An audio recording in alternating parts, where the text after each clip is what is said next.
데살로니가전서 2장 1절부터 9절입니다.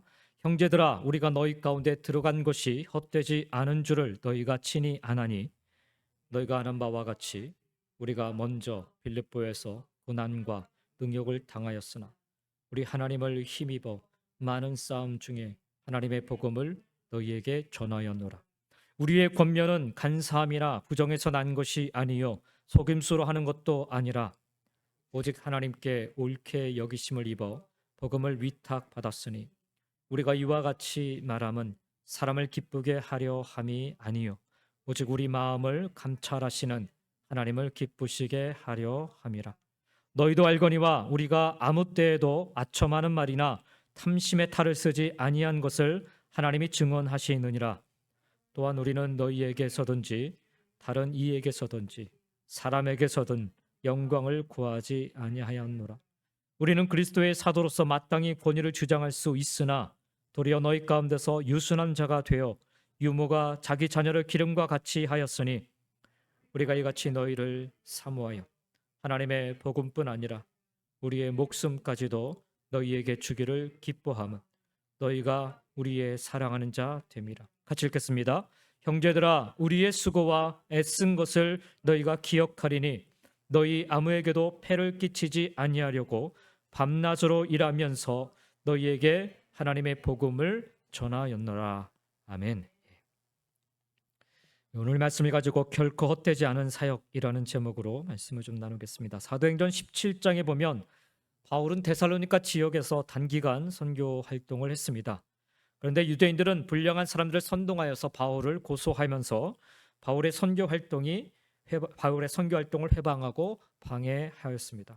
그래서 바울은 급히 밤중에 데살로니가를 떠나지 않을 수가 없었습니다. 이로 인해서 바울을 대적하던 유대인들은 역으로 바울을 비난하기 시작했습니다. 바울은 비겁한 사람이다. 혹은 바울은 도망자다. 혹은 바울은 데살로니가 교회에 전혀 관심이 없는 사람이다. 어떤 이는 바울은 자기 살궁리만 하는 사람이다 등등 바울을 비난함으로 바울과 데살로니가 교회 공동체 사이를 이간질시키려 했습니다.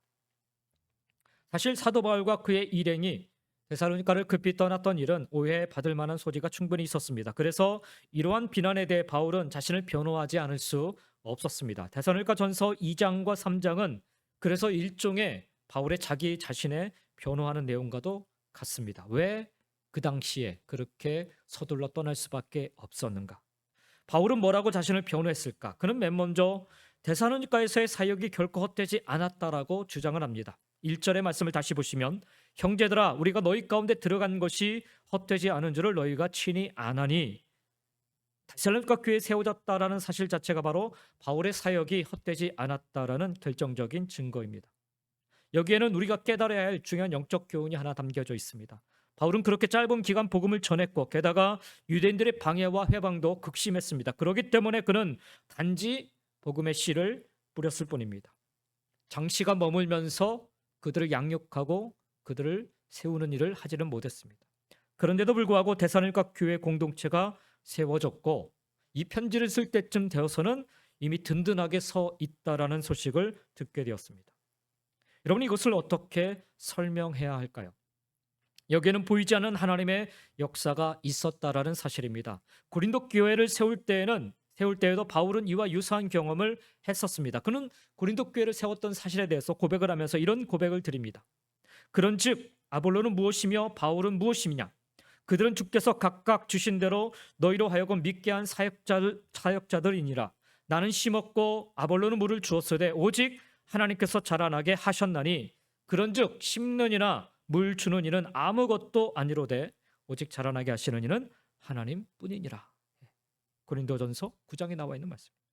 그렇습니다. 바울은 짧은 기간 동안 단지 복음의 씨앗을 뿌렸을 뿐이고 그 나머지는 다 하나님이 하신 역사였습니다. 데살로니가 교회를 세운 것은 결국 바울이 아니라 하나님이었다라는 사실입니다. 따라서 바울은 교만하지 않았습니다. 자기를 내세우지도 않았습니다. 내가 했다라고 자랑하지도 내가 세웠다라고 주장하지도 않았습니다. 아니 내가 했다 혹은 내가 세웠다라고 말할 수도 없었습니다. 하나님은 바울이 단지 복음의 씨앗을 뿌렸을 뿐이지만 그의 사역이 결코 헛되지 않도록 데살로니가 교회를 세워주셨습니다. 하나님은 지금도 우리가 감당하고 있는 섬김과 헌신의 사역이 아무리 미미하고 작다 할지라도 우리의 섬김과 헌신이 결코 헛되지 않도록 역사하여 주시는 줄 믿습니다. 그렇다면 바울의 그 제한적이고 부족한 사역 위에 하나님이 함께하신 하나님이 함께하셔서 역사하신 이유가 무엇일까요? 오늘 본문에서 우리는 바울이 어떠한 동기로 사역을 했기에 하나님이 이같이 역사하셨는가, 하나님이 바울의 사역을 기억하시고 헛되지 않게 하셨는가를 좀 살펴볼 수 있었으면 좋겠습니다. 첫 번째로 바울의 이 사역을 감당했던 동기, 그 동기에 대해서 여러분하고 좀 말씀을 나누길 원합니다. 첫 번째, 바울은 하나님을 힘입어서 복음을 전했습니다. 2절 말씀을 보시면 너희가 아는 바와 같이 우리가 먼저 빌립보에서 고난과 능욕을 당하였으나 우리 하나님을 힘입어 많은 싸움 중에 하나님의 복음을 너희에게 전하였노라 말씀합니다. 바울이 전도할 때 바울 앞에는 참으로 많은 싸움이 있었다라는 거예요. 유대인들의 방해와 회방이 끊이지 않았습니다.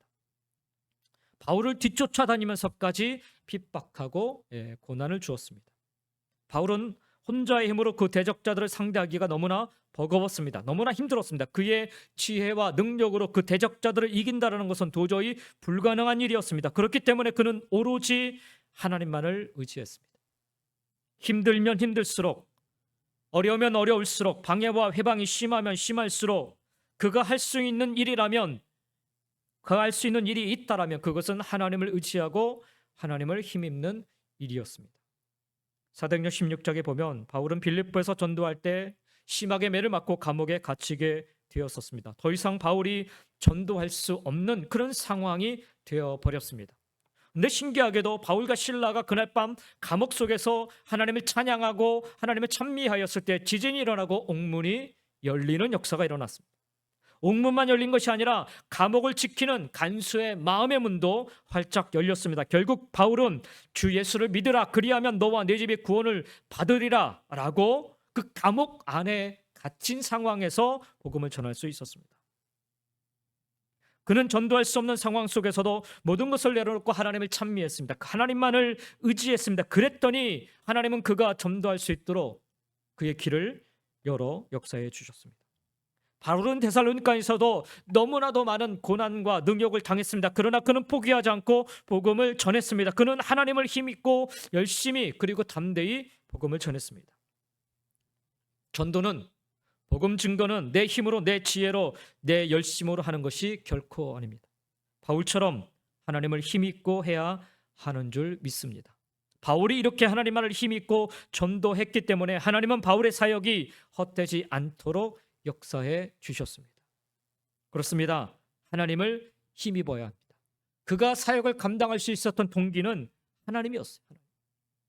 일개 목동에 불과했던 모세 역시 어떻게 애굽의 임금이었던 바로 왕을 이기고 이스라엘 백성과 함께 출애굽할 수 있었을까요? 하나님을 힘입었기 때문인 줄 믿습니다. 소년 다윗이 어떻게 거인 골리앗을 이길 수 있었을까요? 오직 하나님을 힘입었기 때문인 줄 믿습니다. 죄와 허물투성인 우리들이 어떻게 죄와 사망의 권세를 이기고 하늘나라에 갈 수, 천국에 들어갈 수 있을까요? 오직 예수님을 힘입어 우리는 천국에 들어가는 줄 믿습니다. 하나님의 일을 감당함에 있어서 우리가 늘 직면하는 문제는 바로 영적 싸움입니다. 사도 바울 앞에 그의 앞에 늘 놓여 있었던 많은 싸움들처럼 말입니다. 마귀와의 싸움, 불신앙과의 싸움, 그리고 고난과의 싸움, 이러한 영적 싸움은 오직 하나님을 힘입어야만 이길 수 있습니다. 오직 하나님의 능력으로만 이길 수 있습니다. 이것이 바로 데살로니가 교회에서 사도 바울이 감당한 사역의 모습이고 그 동기였던 것입니다. 하나님. 두 번째로 바울은 사명으로 깨닫고 복음을 전했어요. 4절 말씀해 보니까 오직 하나님께 옳게 여기심을 입어 복음을 위탁받았으니, 그의 사역의 동기는 내가 하고 싶어서 한 게 아니라 하나님이 내게 이 사역을 맡겨주셨다라는, 이것이 그의 동기입니다. 하나님은 바울을 옳게 여기시고 복음을 위탁해 주셨고, 바울은 그 복음을 위탁받았기 때문에 그 사명을 깨닫고 복음을 전했습니다. 여기서 옳게 여겼다라는 것은 본래 옳지 않았는데 하나님이 옳게 여기셨다라는 의미입니다. 바울은 본래 비방자와 박해자와 또 폭행자였습니다. 의로운 사람이 결코 아니었습니다. 하나님의 심판을 받아서 멸망받아야 마땅한 그런 죄인이었습니다. 디모데전서 1장 15절에서 스스로를 고백하듯이 그는 죄인 중에 괴수였습니다. 그는 스데반을 죽이는 일에 적극적으로 앞장섰던 사람이었습니다. 그런 바울을 하나님이 사랑하시고 용서하시며 당신의 일꾼으로 인정하시사 복음을 맡겨주셨습니다. 바울에게 이 위탁된 복음은 어떤 복음일까요? 예수님이 십자가에 죽으시고 부활하심으로 말미암아 이루어진 복음입니다. 예수님의 피 묻은 복음입니다. 하나님은 이 놀라운 복음을 아무에게나 맡기지 않으셨습니다. 하나님은 옳게 여기심을 받은 사람들에게 이 복음을 맡기시고 이 복음이 전해지기를 원하십니다. 따라서 복음을 위탁받은 사람은 반드시 복음을 전해야 될 사명이 주어졌다라는 의미입니다. 바울은 위탁받은 복음을 들고 데살로니가에 가서 사명을 감당했기 때문에 하나님은 바울의 사역이 결코 헛되지 않도록 역사해 주셨습니다. 그의 동기가 자기가 하고 싶어서 자기의 욕심으로가 아니라 하나님께로부터 위탁받았다라는 그 동기 안에서 시작되었기 때문입니다. 복음은 전해도 되고 안 해도 되는 것이 아니라 반드시 전해야만 하는 우리의 사명이에요. 고린도서 9장에 보면 내가 복음을 전할지라도 자랑할 것이 없으면 내가 보득불 할 일임이라. 만일 복음을 전하지 아니하면 내게 화가 있을 것이로되 내가 내 자의로 이것을 행하면 상을 얻으려니와 내가 자의로 아니한다 할지라도 나는 사명을 받았노라라고 고백을 합니다. 사도 바울은 데살로니가에서 복음을 증거하는 일을 사명으로 알았기에 핍박받을 것을 알면서도 쫓겨나갈 수도 있음을 알면서도 그리고 죽을 수도 있음을 알면서도 그는 그곳에서 사역을 감당했습니다. 사명을 깨달은 자의 모습입니다. 우리가 사역을 감당하는 섬김의 자리에 있어야 되는 그 동기는 바로 사명을 깨달을 때인 것입니다. 세 번째로 바울은 하나님의 기쁨을 위하여 복음을 전했습니다. 4절 하반절 말씀입니다. 제가 개인적으로 참 좋아하는 말씀 중에 하나이기도 하는데 우리가 이와 같이 말함은 사람을 기쁘게 하려 함이 아니요 오직 우리 마음을 감찰하시는 하나님을 기쁘시게 하려 함이라. 바울이 고난과 핍박 속에서도 목숨을 걸고 그렇게 열심히 복음을 전했던 것은 사람들을 기쁘게 하기 위함이 아니라 오직 하나님의 기쁨을 위하여였습니다. 전도는 사람을 살리는 일이죠. 하나님은 우리를 살리시기 위해 예수님을 십자가에 죽게 하셨습니다. 그런 하나님이십니다. 그래서 전도는 하나님의 가장 기뻐하시는 일입니다. 18세기 요한 웨슬리는 위대한 전도자였어요. 한 번은 이런 질문을 받았다고 합니다. 만약 예수님이 10시간 후에 오셔서 종말이 된다면 그동안 당신은 무엇을 하시겠습니까? 그러자 요한 웨슬리 목사님은 이렇게 대답했다고 합니다. 나는 평소에 하던 대로 살 것입니다. 요한 웨슬리 목사님의 평소의 삶이 어떠한 삶이었나? 바로 전도자의 삶이었습니다. 그분은 50년 동안 4만 2천 번의 설교를 했고 200권 이상의 간증을 책을 썼고 그리고 40만 킬로 이상의 전도 여행을 다녔다고 합니다. 18세기 누가복음 15장에 보면 잃은 양의 비유와 잃은 드라크마의 비유와 잃은 탕자의 비유가 나오지요. 잃은 양의 비유를 보면 한 마리의 잃은 양을 찾았을 때 주인은 얼마나 기뻐하는지 모릅니다. 그 주인은 하나님이시죠.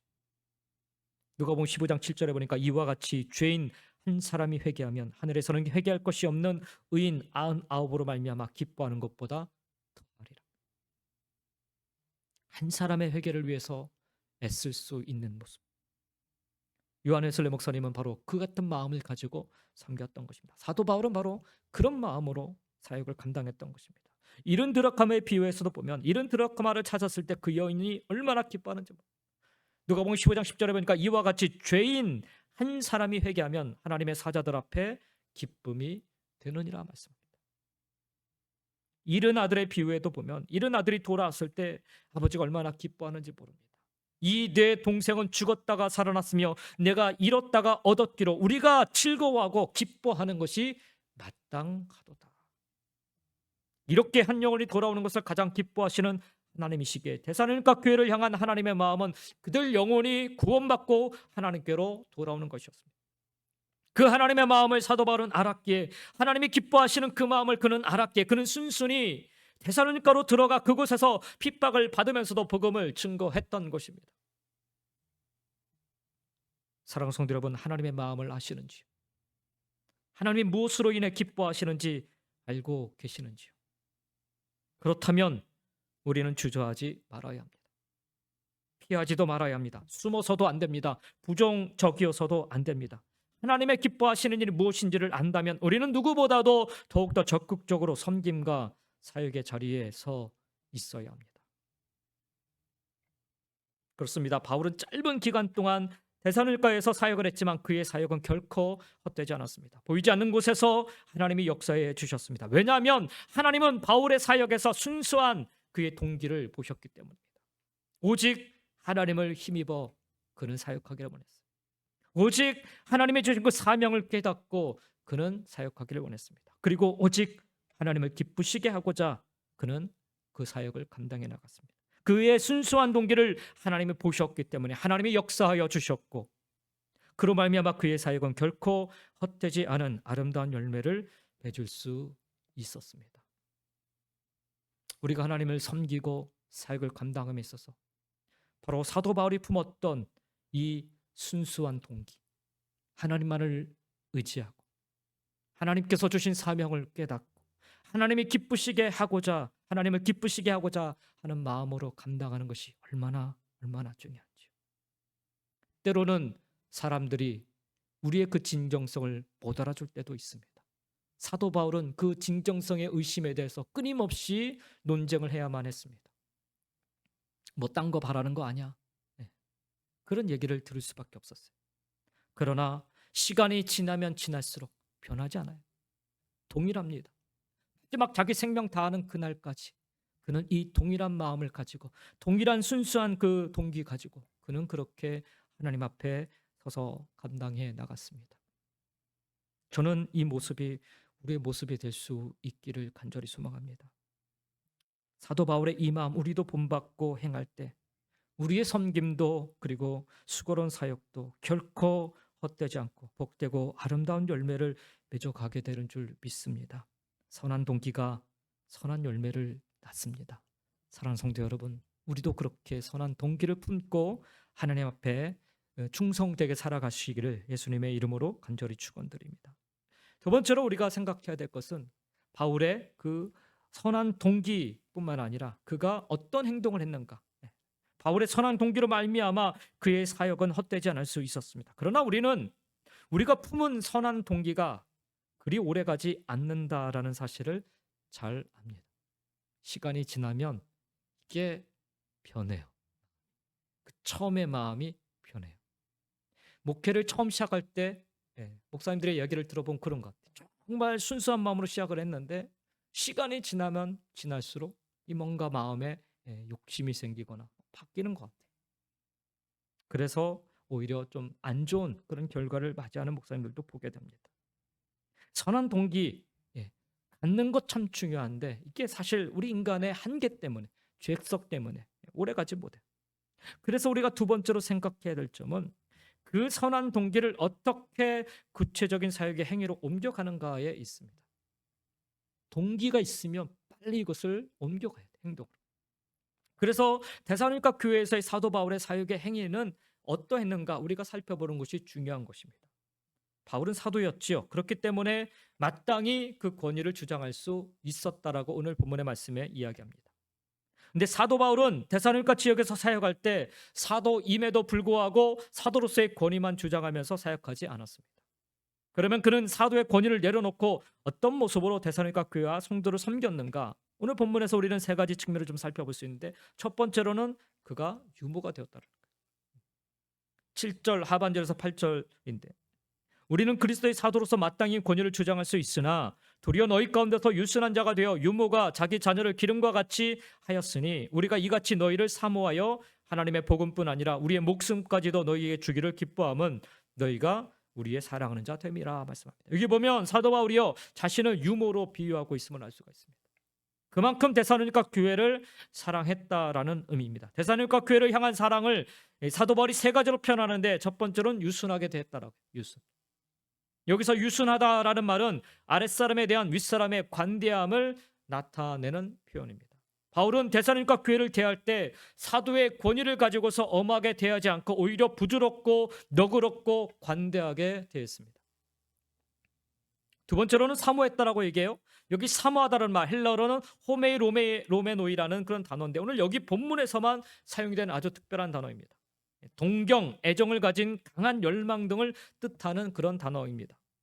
데살로니가 성도들에 대한 사도 바울의 강한 애정과 뜨거운 갈망을 이 단어가 사모한다라는 이 단어가 나타내고 있다라고 할 수가 있습니다. 특히 이 단어가요. 세속적인 그 헬라어 단어에서는 자식을 먼저 잃은 부모가 그 죽은 자식의 무덤에 세우는 묘비에 글을 새겨 놓을 때 이 단어를 쓴다고. 그런 것을 비춰봐도 여기 사모한다라는 표현, 데살로니가 교인들에 대한 사도 바울의 아주 애절한 사랑을 잘 표현하고 나타내주는 곳임을 우리가 알 수가 있습니다. 세 번째로 하나님의 복음을 전해주면서 자기의 목숨까지도 주기를 기뻐했다라고 얘기합니다. 지금 사도 바울의 사랑에 대해서 얘기합니다. 바울은 하나님의 복음을 전하면서 복음만 전하지 않았습니다. 복음을 주면서 목숨도 주고자 했습니다. 즉 달리 표현하면 목숨을 걸고 데살로니가 교회에 복음을 전했고 목숨을 걸고 데살로니가 교회를 사랑했습니다. 이게 언제까지 가느냐? 로마에 가서 마지막 순교할 때까지 이 모습이 그대로 유지해서 가요. 끝까지 목숨을 다해 사랑했어요. 여러분은 사람들을 대할 때 유순하게 대하십니까? 아니면 거칠고 엄하게 대하십니까? 우리는 유교적인 그런 문화 속에서 자랐기 때문에 때로는 엄해야 된다라고 얘기를 해요. 예, 필요합니다. 질서와 규례를 지켜나가기 위해서. 그러나 그 질서와 규례를 지키는 그 엄함으로는 사람을 변화시킬 수 없다라는 거죠. 사도 바울은 유순하게 대했어요. 그 유순함이 사람들의 마음을 활짝 여는 역사를 이뤘다는 거죠. 여러분은 복음을 전할 때 영혼을 사랑하는 애끓는 마음으로 전하시는지, 그냥 사랑한다 이 정도가 아니라 그냥 좋아한다 이 정도가 아니라 애끓는 마음. 사도 바울은 창자가 끊어지는 그런 아픔을 가지고 자기 동족에게 그리고 이방인들에게 복음을 전하려 그렇게 애를 썼습니다. 그렇게 애끓는 마음으로 전하는가? 아니면 기계적으로 녹음기 틀어 놓듯이 전하는가? 제가 목회자 얘기를 자꾸만 해서 죄송하지만 목사님들이 이제 사역을 처음 시작하면서는 막 열정을 가지고 시작을 하는데 이 사역에 이 버든이 생겨요. 평상시에 뭐 새벽에 와서 기도만 하시다가 새벽에 이제 매일 말씀을 전해야 되는 그런 상황, 그런 상황. 그리고 뭐 한국 교회 같은 경우는 새벽 교회만 있는 새벽 기도만 예배만 있는 게 아니라 또 수요일 예배도 있고 또 금요 철화도 있고 뭐 예배가 주일 예배, 낮 예배, 저녁 예배 뭐 계속 있잖아요. 그러니까 목사님들이 처음 시작했을 때는 막 열정을 갖고 시작하는데 이게 점점 시간이 지나면 지날수록 지쳐요. 지치는 얼굴들이 막 표현해. 우리 가까이 계신 우리 저 투레에 계신 목사님도 온 지 얼마 안 되셨는데 볼 때마다 이 얼굴에 그 다크서클이 이렇게 쭉쭉쭉 내려가는 게 보여요. 힘들다는 거죠. 만나자고 해도 목사님 좀 힘들어가지고요. 이해가 돼요. 한번. 그러다 보니까 하나님 앞에서 담대하게 또 은혜를 받아가지고 이렇게 말씀을 전해야 되는데 기계적으로 할 때가 많이 있어요. 그냥 기계적으로 말씀 잠깐 묵상한 것 같고 나눌 때가 있고 그런 마음으로 하기 때문에 사실은 전혀 영혼들의 변화가 일어나지 않는다는 거죠. 사도 바울은 애끓는 마음이 늘 있었어요. 애끓는 마음. 그래서 예루살렘으로 가면 잡힐 것 뻔히 아는데 가요. 애끓는 마음 때문에. 로마로 잡혀가면 죽을 것 뻔히 아는데 가요. 애끓는 마음이 있기 때문에. 이 애끓는 마음이 얼마나 중요한지 모릅니다. 또 한 가지, 여러분은 교회를 사랑할 때 목숨까지도 주기를 기뻐하시는지, 아니면 몸을 사리고 말로만 사랑하시는지. 참 어려운 것 같아요. 어디까지 내가 내줘야 되는가? 어디까지 내가 양보해야 되고 어디까지 내가 내 것을 다 포기해야 되는가? 참 힘든 것 같아요. 근데 사도 바울은 아예 그렇게 작정을 했어요. 목숨까지도 내주기로. 그러다 보니까 그가 머무는 곳마다 그 지역의 복음의 역사가 일어나기 시작. 뒤집어지는 역사가 일어나. 저도 여전히 이 부분에 있어서는 마음에 부담이 있어요.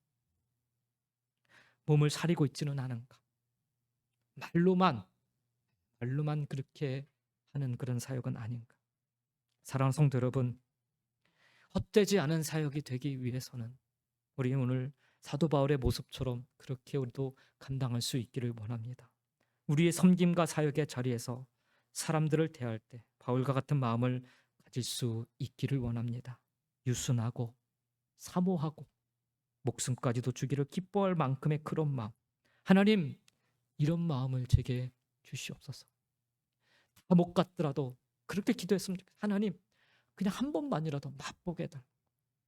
그러면 내 마음속에 기억돼 가지고 내가 그때 그랬었지라고 하면서 자꾸 내가 그것을 위해서 내가 애쓰려 하지 않을까. 그런 마음으로 기도할 수 있었으면 좋겠습니다. 유순하고 사모하고 목숨까지를 주기를 기뻐할 만큼의 그런 마음, 이 같은 희생과 사랑의 마음으로 인하여서 대사님과 교회는 빠른 시간 내에 믿음의 공동체로 세워질 수 있었습니다. 그리고 헛되지 않은 사역으로 남을 수 있었습니다. 오늘 우리의 모습이 그와 같이 될 수 있기를 주의 이름으로 간절히 축원드립니다. 두 번째로 사도 바울은요, 일꾼이 되었어요. 9절에 보니까 그의 지금 사역의 동기와 함께 더불어서 사역의 행위에 대해서 좀 살펴보고 있어요. 일꾼이 되었어요. 일꾼. 9절에 형제들아 우리의 수고와 애쓴 것을 너희가 기억하리니 너희 아무에게도 폐를 끼치지 아니하려고 밤낮으로 일하면서 너희에게 하나님의 복음을 전하였노라. 여기 보면 바울은 자신을 일꾼으로 비유하고 있음을 알 수가 있습니다. 그만큼 데살로니가 교회의 성도들을 위해서 일했다라는 의미입니다. 일했다. 바울은 데살로니가 교회를 위해 정말 수고했습니다. 데살로니가 교회를 향한 그의 수고를 세 가지로 표현하고 있는데, 첫째는 수고하고 애썼습니다. 일꾼의 사명은 열심히 일하는 것입니다. 땀 흘려 수고하고 애써야 합니다. 한 달란트 받은 자는 일하기를 싫어한 일꾼이었습니다. 게으른 일꾼이었습니다. 그것만 했어요. 그게 뭐냐? 그냥 그거 한 달란트 땅속에 묻어두고 가만히 있었어요. 언젠가는 이 주인이 오면 이거 그냥 꺼내서 줘야 되겠다. 반면에 2달란트와 5달란트 받은 자는 충성스러운 일꾼이었어요. 부지런한 일꾼이었어요. 뭔가를 좀 하려고 계속해서 애를 쓰고 노력하였습니다. 두 번째 사도 바울은 일꾼이었는데 어떤 일꾼이었냐? 폐를 끼치지 아니하는 일꾼이었어요. 다른 사람에게 짐이 되지 않으려 했습니다. 부담스러운 존재가 되지 않으려 하였습니다. 세 번째로 밤낮으로 일하면서 복음을 전했어요. 바울의 직업은 텐트 메이커 아닙니까? 천막 만드는 사람. 그는 누구보다도 열심히 일했어요. 밤낮으로 일했습니다. 그러면서 그는 누구보다도 열심히 복음을 전했습니다. 그에게는 열정이 있었어요. 그 일에도 열정이 있었고 복음에도 열정이 있었습니다. 그렇게 바울은 데살로니가 교회를 위해 복음을 위해 수고하는 일꾼이었습니다. 그래서 너희가 증인이요 하나님도 그러하시도다라고 그는 데살로니가 교회 앞에 그리고 하나님 앞에 이렇게 담대하게 말할 수 있었습니다. 저와 여러분은 교회 일꾼이신지요? 교회가 볼 때 그리고 하나님이 보실 때 정말 교회를 위해 복음을 위해 수고하고 애쓰는 일꾼이신지요? 하나님은 우리 모두가 교회를 위해 복음을 위해 수고하고 애쓰는 일꾼이 되기를 원하십니다. 일꾼은 말로 일하지 않습니다. 바울처럼 수고하고 애씁니다. 지난 주일날 이영 목사님께서 목사님 제가 이제 일주일에 한 번씩 교회 와서 있겠다고. 그래서 제가 그런 얘기를 했어요. 꼭 좀 와서 계십시오. 말로만 하시지 마시고 꼭 좀 와서 계십시오. 제가 농담삼아 하는 얘기지만 사람들은 우리가 말로 얘기하고 말 때가 많아요. 한번 우리 시간 돼서 밥 먹자. 저는 그 얘기 나올 때마다 언제요? 몇 시에 먹을까요? 따져 물었습니다. 제가 스스로 언제 한번 밥 먹자는 얘기를 사실 잘 안 해요. 말로만 하는 것은 쉽습니다. 그러나 그 말로 하지 않고 수고하고 애쓰는 것은 정말 어렵습니다.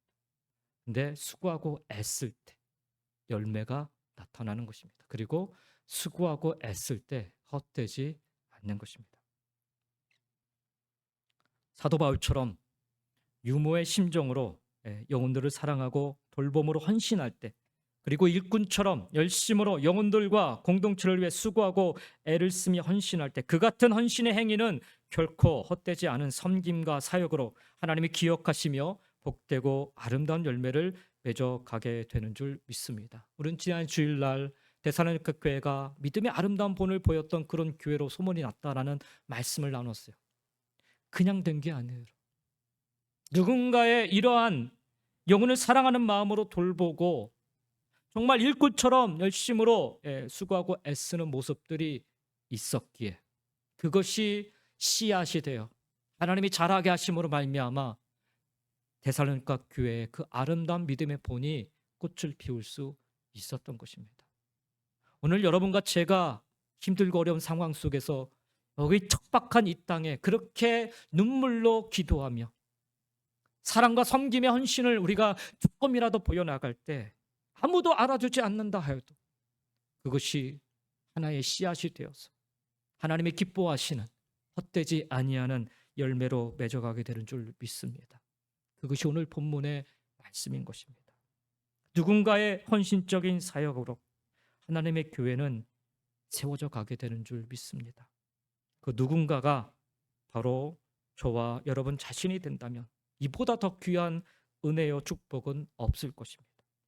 바울과 같이 순수하고 헌신된 마음으로 주님의 몸된 교회의 귀한 일꾼들로 살아가시기를 예수님의 이름으로 간절히 축원드립니다. 기도하겠습니다.